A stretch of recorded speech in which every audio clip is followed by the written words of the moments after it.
सारा भरोसा world bank पर, खुदा की लानत हो उन पर, बेच दिया आपको और सारे मुल्क को गिरवी रखा। गिरवी रखो, भाड़ में जाओ तुम, लेकिन तुम सौदा आगे से क्या करते हो? खत्म नबूवत तब्दील कर देंगे, इज्जत सहाबा तब्दील कर देंगे, निजाम इस्लाम को तब्दील, यानी चोरी करते हो, करप्शन करते हो, हरामकारी करते हो और अपनी बेटी अपने आप को नहीं बेचते, तुम उनके आगे दीन का सौदा करके आते हो। $1 अरब दे दो, कादियानियों को मुसलमान डिक्लेयर कर देंगे। $1 अरब दे दो, मुल्क में इस्लामी तंजीमों को उठने नहीं देंगे। $1 अरब दे दो, मुल्क में निजाम इस्लाम की बात नहीं होने देंगे। खुद को बेचो ना खन्नासो। लेकिन खुदा का इनकलाब आता है, फिर ये मरते ऐसे हैं। लेकिन एक ये दुनिया है ही वो अजीब जगह, आपको समझने की कोशिश। वर्ल्ड बैंक के आगे क्या बिका? आपका आईन बिका। गोरे ने कहा कि मेरे बूट को पॉलिश कर, $1 अरब दूंगा, लेकिन तुम्हारे दीन की जो बुनियाद है नबी का आखिरी होना, इसको चेंज करो। इन्होंने कहा ओके सर, हमारा तो ना बाप है ना कोई नस्ल है, हम करने के लिए तैयार हैं। और आप उनके नारे बैनर वो उधर लगा रहे हैं। इससे 50% भी मोहब्बत अल्लाह से कर लेते ना तो वली बन जाते, जितनी मोहब्बत इस सियासी लीडरों से तुमने कर ली है और हमने कर ली है। इवज में बिका क्या? हमारे वजीर ये नहीं कहते कि हमने अपना बंगला गिरवी रख दिया है आपको और आप $1 अरब दे दें। वो गिरवी आपके आईन को लगाते हैं और कुरान को। ठीक है, उन्होंने कहा ठीक है $1 अरब देंगे आपको। FATF बन गया है, FATF नया आ रहा है चार्टर, पाकिस्तान को सोने की दीवारों से बना देंगे हम, इतना पैसे। अब ये सारे लालची भागते हैं। क्या देना पड़ेगा FATF में? सबसे पहली चीज मदरसे के निसाब को चेंज करना होगा।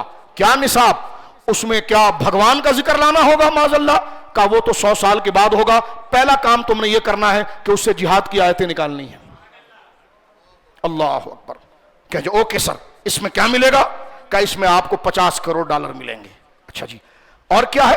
का $50 करोड़ और मिलेगा तुम्हें जब तुम दिनियात को पढ़ाने के लिए कादियानियों को अपॉइंट करोगे। उस्तादों को उनके मेरिट पर नहीं लोगे, दिनियात को वो पढ़ाएगा जो दिनियात का दुश्मन है, उसको लाओगे।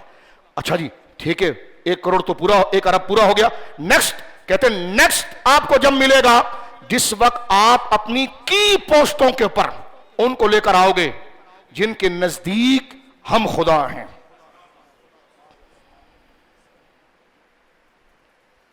सिर्फ आवाम को एंटरटेनमेंट के लिए एक चस्का देना है। 5 मिनट आएंगे, कारी साहब तिलावत करेंगे, एक नात पढ़ी जाएगी, ये सिर्फ एक तड़का देना है। उसके बाद क्योंकि तड़का देना है, क्योंकि तुमने हुकूमत करनी है, लोग तो मोहम्मद रसूलुल्लाह के वफादार हैं, तो लिहाजा उनको टच देने के लिए आपने अपनी जुबान से यह भी कहना है कि मैं आशिक रसूल हूं। एक टच देना है। आप उस टच देने के बाद सौदा फिर आपने उनको बेचना है। जो बकबक अभी कर रहा है, जब हुकूमत थी तो आसिया को क्यों छोड़ा? इसलिए कि $1 अरब। तो कहां, यह बात मैं कभी जिंदगी में नहीं करता मिंबर से, लेकिन यह बात इसलिए कर रहा हूं, नौजवान बैठे हैं, इनसे वो मोहब्बत ना करो जो मोहब्बत कुरान और रसूल से होती है। बाजारी से वो मोहब्बत नहीं होती जो बेटी से होती है। इनसे वो मोहब्बत ना करो नौजवानों। तुम्हारे खूबसूरत चेहरे अमानत मोहम्मद रसूलुल्लाह के हैं, तुम्हारी ये उठान अमानत रसूलुल्लाह की है। ये जज्बा इन दीन फरोशों के पीछे ना लगाओ जो पाकिस्तान भी बेच गए और दीन भी बेच गए। इस जज्बे को लगाना है तो मोहम्मद रसूलुल्लाह के लिए लगाओ।